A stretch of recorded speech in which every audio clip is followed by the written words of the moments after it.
Bonjour, aujourd'hui nous allons retravailler sur le quadrillage, le repérage sur celui-ci. Nous avons déjà travaillé sur ça mardi en classe virtuelle et vous l'avez retravaillé sur les exercices que j'ai donnés jeudi sur papier ou alors sur les liens que je vous avais donnés.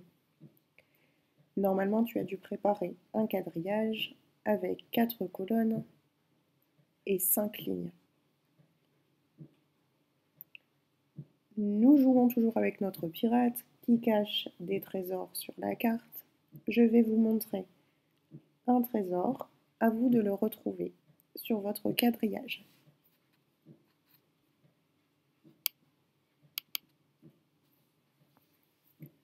Voici le trésor, avec un indice, la ligne sur laquelle l'île se trouve.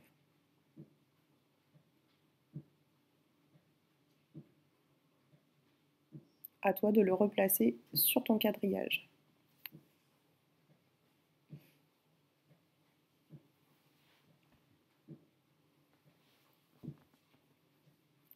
Pour placer ce trésor, il fallait que tu descendes sur la deuxième ligne. 1, 2. Et sur la deuxième colonne. 1 et 2. Je te rappelle que ceci s'appelle une ligne, que ceci s'appelle une colonne, et que l'endroit où se trouve le coffre au trésor s'appelle une case. La case est le croisement entre la ligne et la colonne. Tu peux effacer ton travail et nous recommençons avec un nouvel exemple.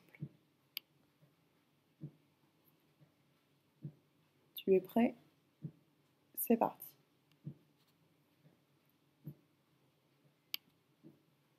Place ce trésor sur ton quadrillage.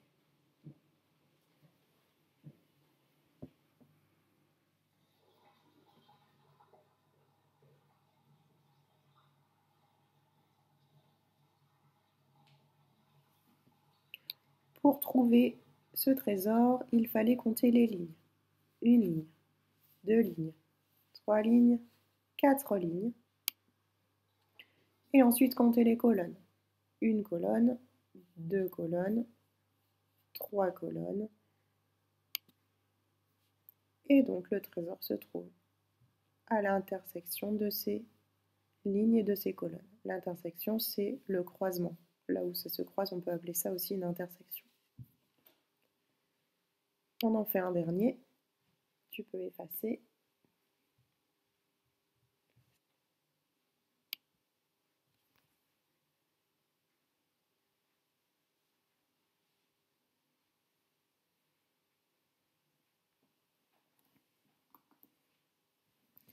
Nous sommes donc sur la première ligne qui se trouve ici et sur la dernière colonne. Le trésor se trouve donc au croisement de cette ligne et de cette colonne.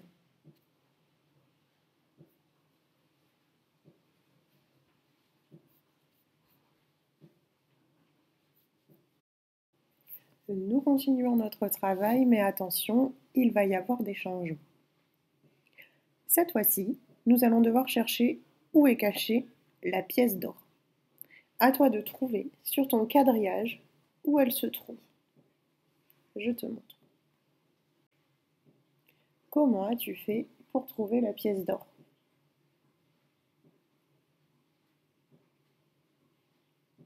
Tu vois bien que cette pièce ne se trouve pas dans une case.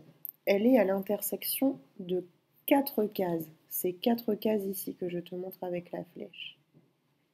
Une case, 2 cases, 3 cases, 4 cases, et elle se trouve sur des lignes, sur une ligne horizontale, ici, et sur une ligne verticale, ici. On appelle ça un nœud.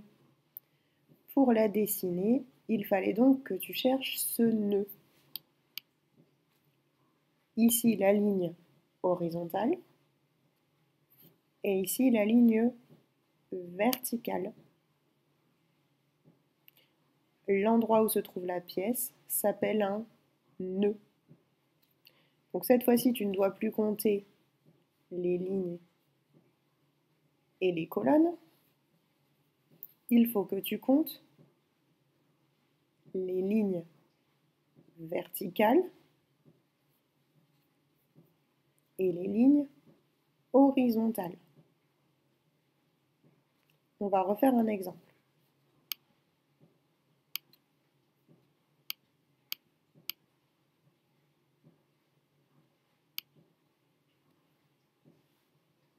Ici, la pièce d'or se trouve sur un nœud. On appelle ça un nœud. Je te le répète pour que tu mémorises bien. Il faut donc regarder où se trouve la pièce. Il faut compter les lignes verticales. 1, 2, 3, 4, 5. La pièce se trouve sur la 5e ligne verticale. Je vais donc laisser mon doigt, si je suis sur ma feuille, sur cette ligne, et avec mon autre main, je vais compter les lignes horizontales. 1, 2, 3 et 4.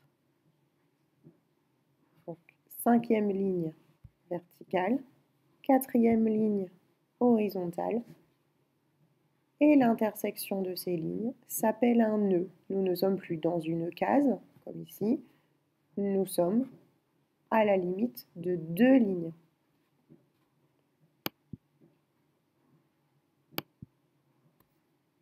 Cela s'appelle un nœud.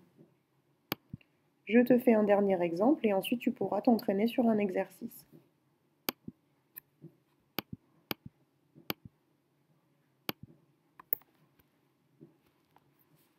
Voici la pièce d'or. Elle se trouve sur la 4e ligne horizontale. Et puis pour que ça aille plus vite, cette fois-ci, je peux compter à partir de la fin. Vous vous souvenez, Gabriel, il avait fait ça sur la classe virtuelle. Il avait montré qu'en fait, ça allait plus vite de compter par la fin si elle était plus proche d'un côté que de l'autre. 1, 2, 3. 3e ligne verticale en passant par la fin du quadrillage. L'endroit où se trouve ma pièce s'appelle un nœud.